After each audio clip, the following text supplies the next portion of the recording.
right, welcome to the Wealthy Ironworker Podcast. Now, today's podcast episode, I want to talk what I'm calling this episode the nearing inflection point of the construction industry. Now, that word, inflection point, there's nothing mystical about it.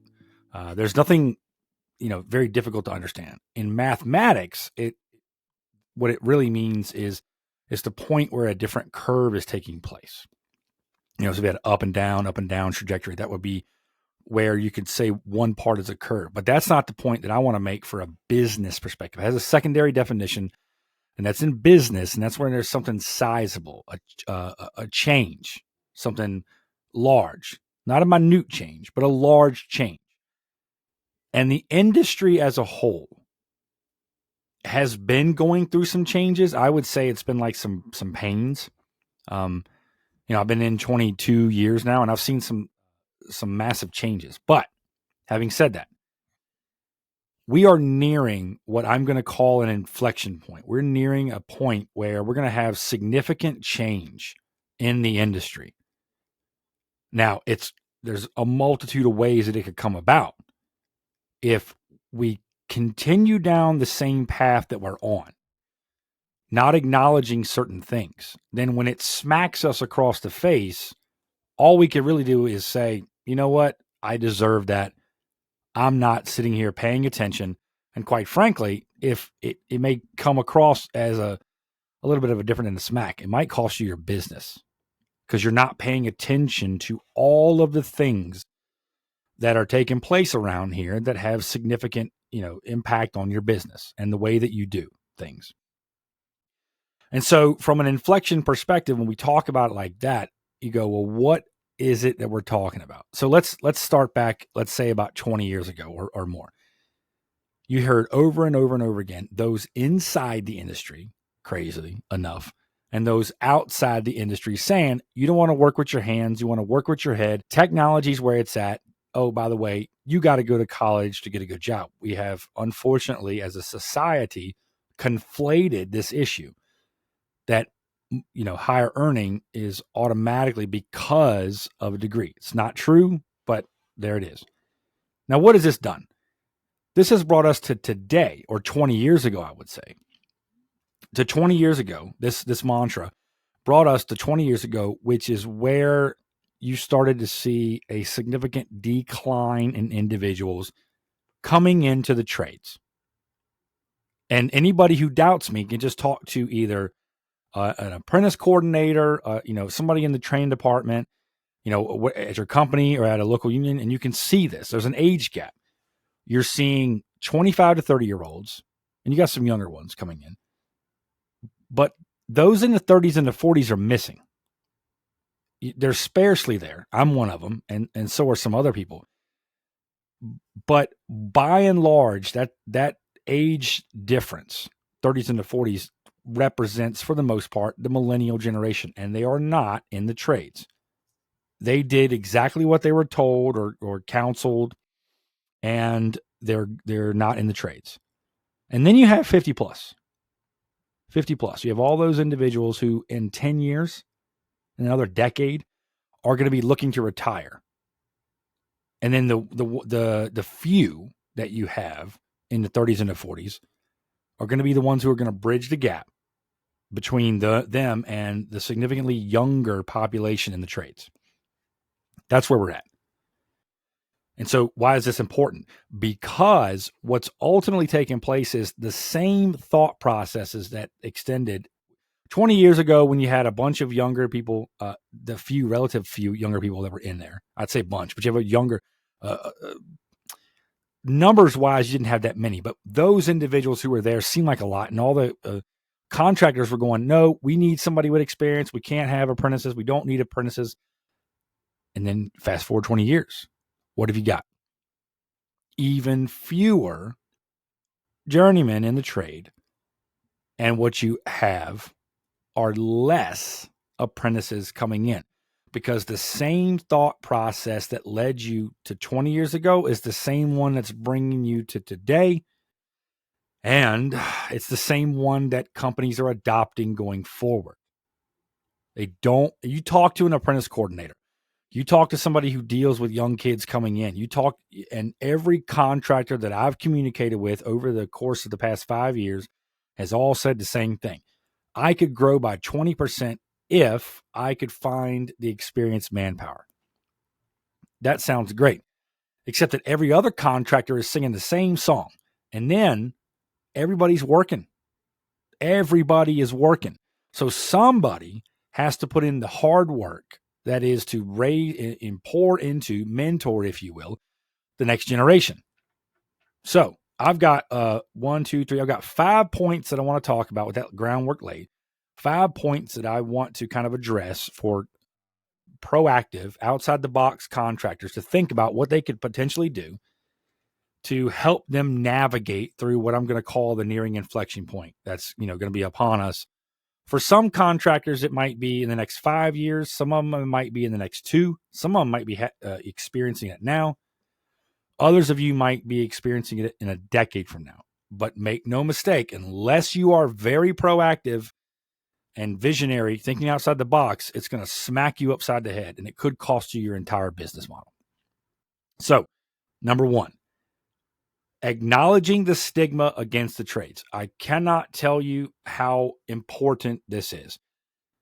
You talked, there was I think it was, podcast 3 or 4, whatever it was. I forget which one it was now, where and I also have it on an article on the website where they did a study and they asked a bunch of people different questions about the trades and, were they told about it or whatever. And the last question on that survey, 51%, over half of the people asked said they would rather be a barista than a welder. That blows my mind, because no way are you going to convince me that somebody who serves up coffee, no disrespect, by the way, but somebody that serves up coffee is going to make a living that's even close to the guy who's going to go into, let's see, he's an iron worker and he's a structural welder, he's a pipe fitter, whatever. You're not going to convince me of that. It can't be done. And for you to select the desire to be a barista than a welder tells me that we have a significant stigma. Not to mention all the experience that I've had, in the past 20 years of dealing with this. I've seen it. I've heard about it. The vitriolic, the discussions and the negative talking points. It's out there. It's out there.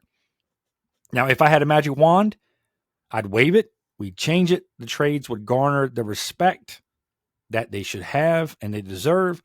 As a matter of fact, even though I'm tweaking the website out, one of the taglines that I will be sure to maintain is that we advocate here on this platform, the Wealthy Ironworker. We advocate for the pay and the respect to be commensurate or equal to the level of importance that skilled tradesmen and women bring to society. As of right now, we still do. We don't have the respect. There is a stigma against the trades. We need to acknowledge that.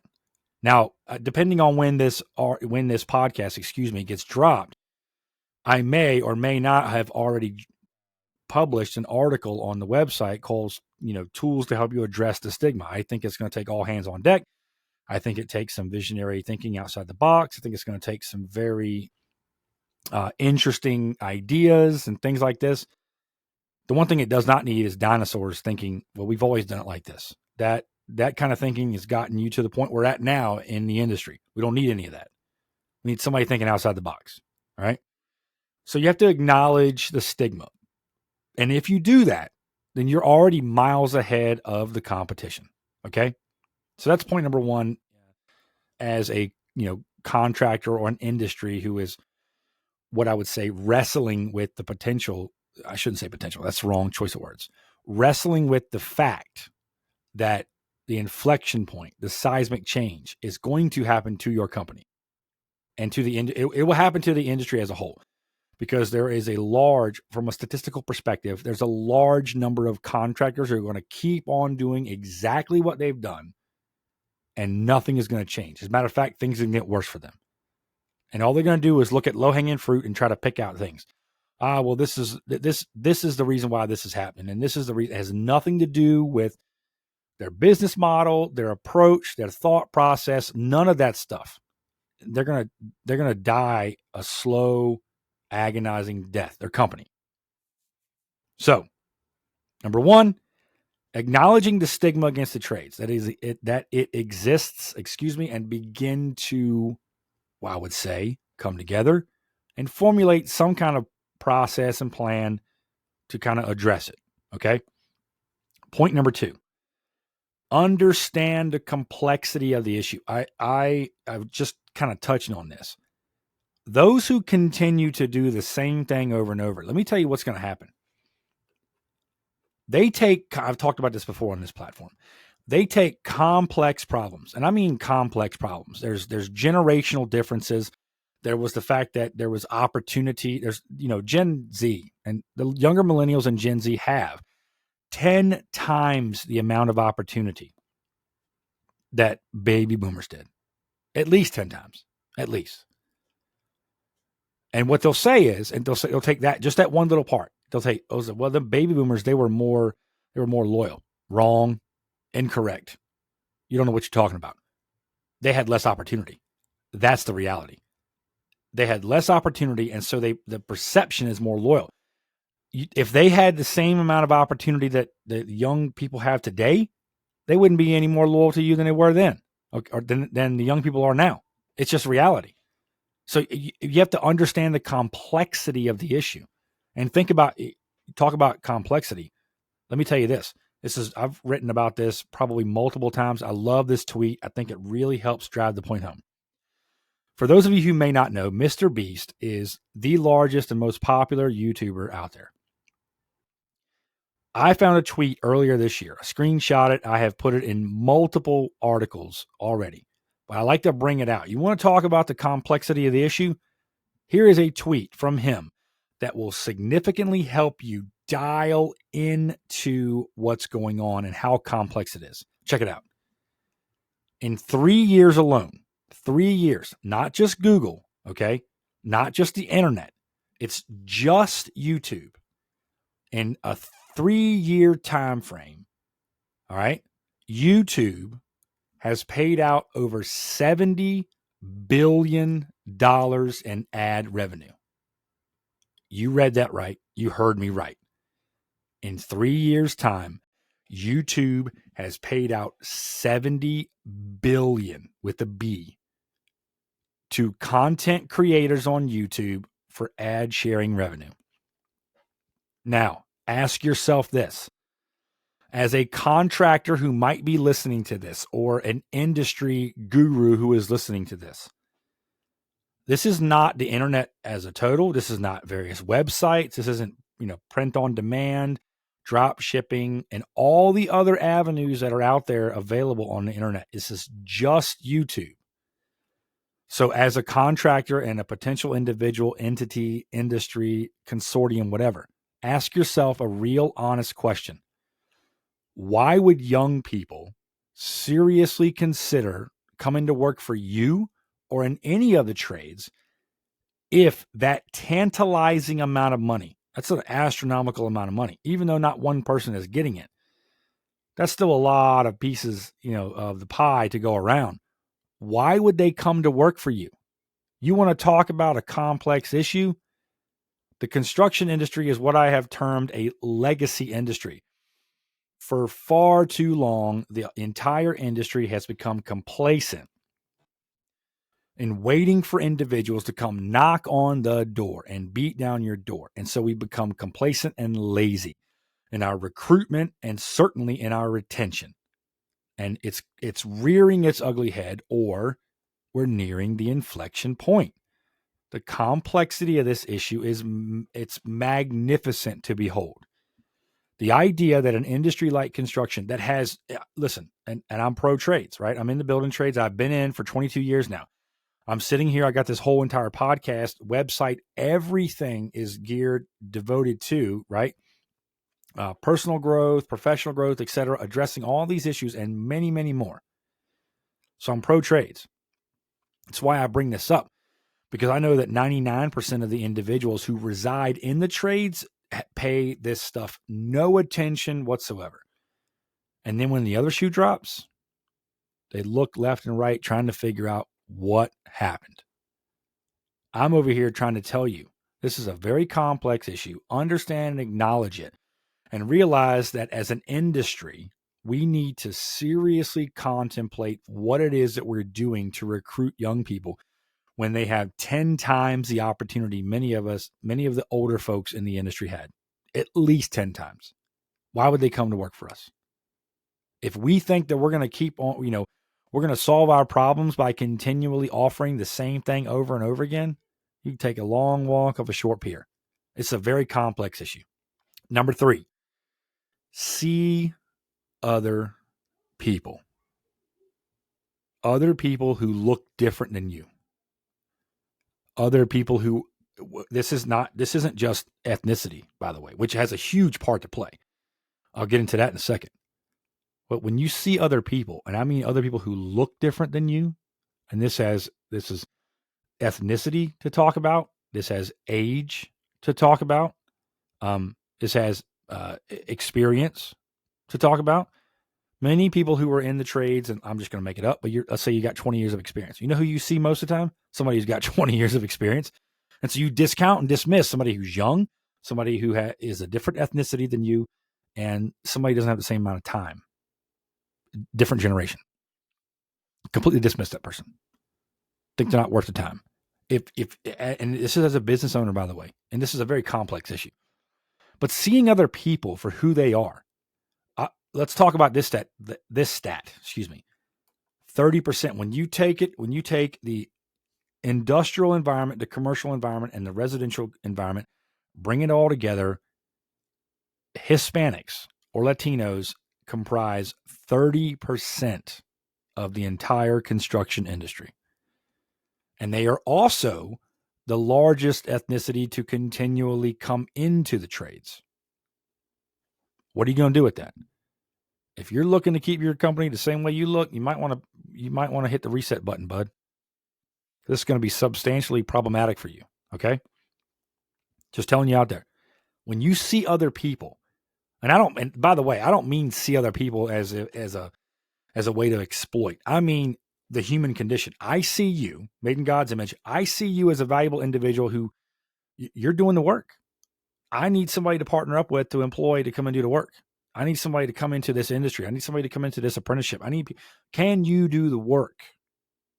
Can you do the work? And seeing other people for who they are and our varying, our complexity and a growing diversity. It's not just important. I could make the case if it was just important, and it certainly is, but it's not just important. All right. It's paramount. When you take a level of intentionality to see other people and go, yeah, I need to open up my eyes a little bit. And some people need to open up their eyes a little bit. Okay. Number 4, be intentional about hiring apprentices. If I've talked to one apprenticeship instructor, or a coordinator, I've talked to a couple dozen, easy. Contractors, people, and the like. Everybody in the business. You know what they tell me? And I already know this because I talk to contractors myself. It's the same song over and over and over again. We have too much work. We need people who can do the jobs. We need people with experience. We don't need apprentices right now. We can't train it. We can't afford to train apprentices. Let me tell you something right now. You can't afford to train apprentices? Wrong. You can't afford not to. Because if you're that same attitude that you've got, guess what? Every other and I'm broad brushing, but every other contractor has the same thought process. Where does the next generation come from? Where does it? Where does it come from? Out of thin air? They don't magically appear. And the really interesting fundamental thing to take away from this when it comes to the skilled trades is this is not a problem solved overnight. Even if you could fill, I don't know, let's just make the number up. Let's say the number, let's say it's 750,000 people. Let's say there's companies across this country and the total number of jobs that they have open for skilled trades is 750,000. And let's say that we bring in 750,000 people, applicants that take those jobs right away. Let me tell you something right now. That is not a solvable issue today. The reason why? They don't have the experience.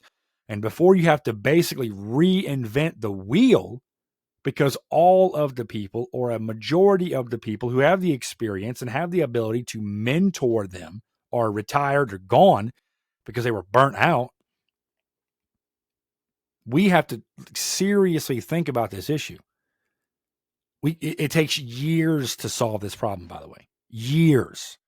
And it's not just filling job roles, whether it's apprentice or not, filling job roles. Okay. Just to be blunt with you, this is the tip of the iceberg. We have a lot of work ahead of us. And it all starts from point number one, addressing the trades and addressing the stigma, and building on that all the way up. And then we get to the top where it's like, be intentional about hiring apprentices. And I mean, whatever the ratio is, in your area, it might be, 3-1, 4-1, whatever it happens to be. Push that. Be the contractor, be the industry that loves apprentices. And there is a lot to talk about when it comes to that. A lot of times you probably have to overcome your generational bias. And what I mean by that is, okay, well, young people, they just don't want to work. Again, we're going back to understanding the complexity. We take these complex problems and we distill it down to these little bite-sized nuggets. Well, those young people, they don't want to work, so I don't want to teach them. I don't want to train them. Let me ask you something. As somebody who's older, I'm assuming in this conversation, in this scenario, that you're the older one, right? And this, if you're listening to this and you've thought about this, let me ask you something. If I asked you who was the more mature one, what would you say? I would assume that you would say that you're the mature one. You're the more mature one. Okay. Well, whose responsibility is it then, when you are the more mature one, to have that conversation and break through barriers? Thinking, did I break your brain yet? Is there smoke pouring out? If you claim to be more mature than the young people, then guess who has the patience and should have the fortitude to have those conversations and break those barriers down, to then have conversations with individuals that are younger than you and say, what's going on, young man or young lady? Let me see if I can't pour into your life. Let me see if I can't mentor you. Let me see if I can't tell you about how good the trades have been for me and my family and everybody else around me. And by the way, come on in. Do the hard work. Or guess what? You're going to go to retire and there's nobody there to take the job for you, to pay into your pension, to keep on doing things the way that they should be doing. So when you are intentional about hiring apprentices, you see apprentices and you want to mentor them and you want to use the gifts and the experience that you've got over the course of your lifetime. Ideally, you probably had somebody mentoring you.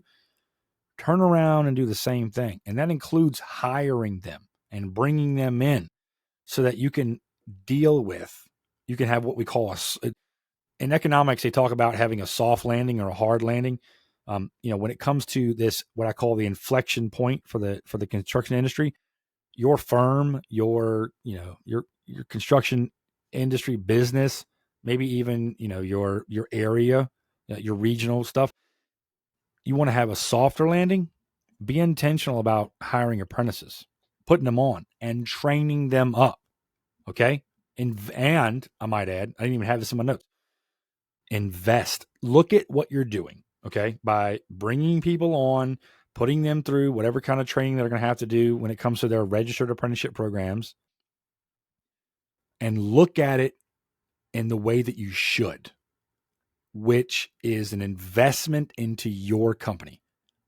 Now, there's secondary benefits, like you're investing into the industry at large, but this is an investment into your company, your firm, your industry, your regional, whatever group you're a part of, whatever. It's an investment into that. And at where the rubber meets the road is that it's an investment into your company.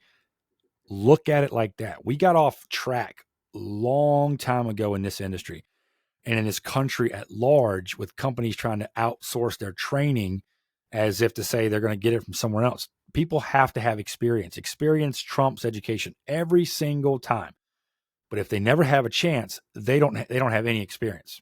Where are the people coming from? So be intentional about hiring apprentices.